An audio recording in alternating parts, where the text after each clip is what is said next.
from embracing, a time to search and a time to give up, a time to keep and a time to throw away, a time to tear and a time to mend, a time to be silent and a time to speak, a time to love and a time to hate, a time for war and a time for peace. Ecclesiastes 3, 1-8.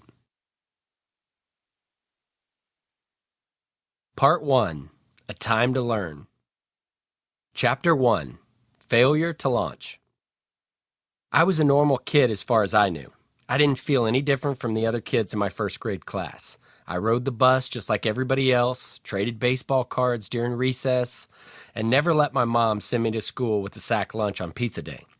Despite the striking similarities between my classmates and me, one simple fact set us apart. I had yet to learn my ABCs. In case you accidentally glossed over the first paragraph, I was in the first grade. I wasn't 3 or 4. I was 7.5 years old. Yet here I was, struggling to read basic sentences. The first grade teachers at my elementary school split their classes into 4 different reading groups.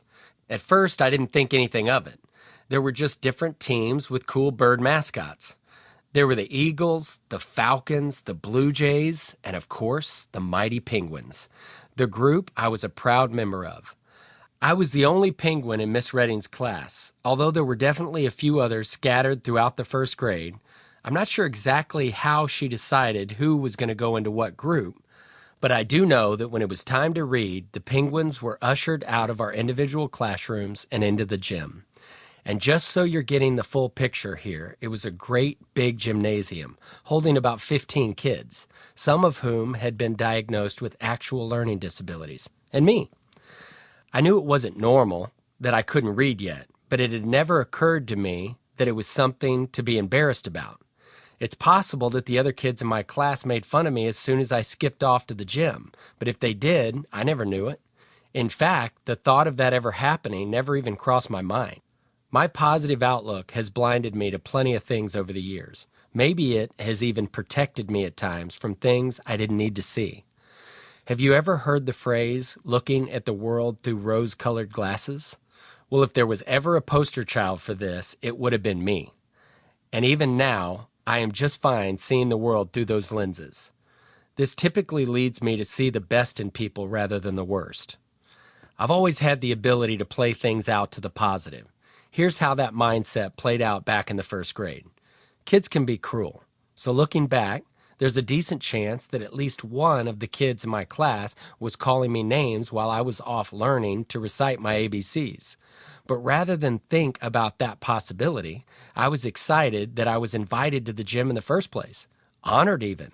Look, any chance to go to the gymnasium was a win in my book. I loved getting to see the other Penguins. We really only got good time together on Thursday afternoons from 1 until 2:45.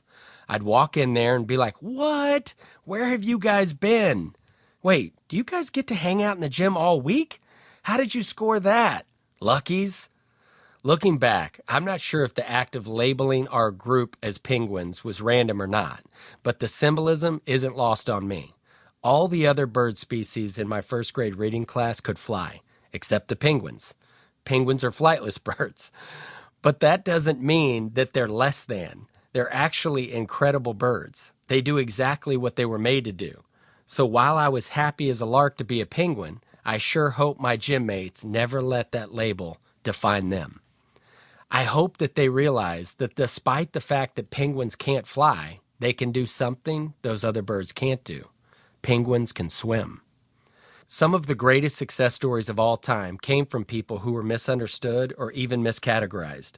Maybe their strengths weren't noticed or valued. Perhaps they got a slow start or went about things in an unusual manner. They somehow didn't fit into the world's narrow definition of what constitutes achievement or success. Here are just a few of them. Famous failures. Penguin edition. Walt Disney.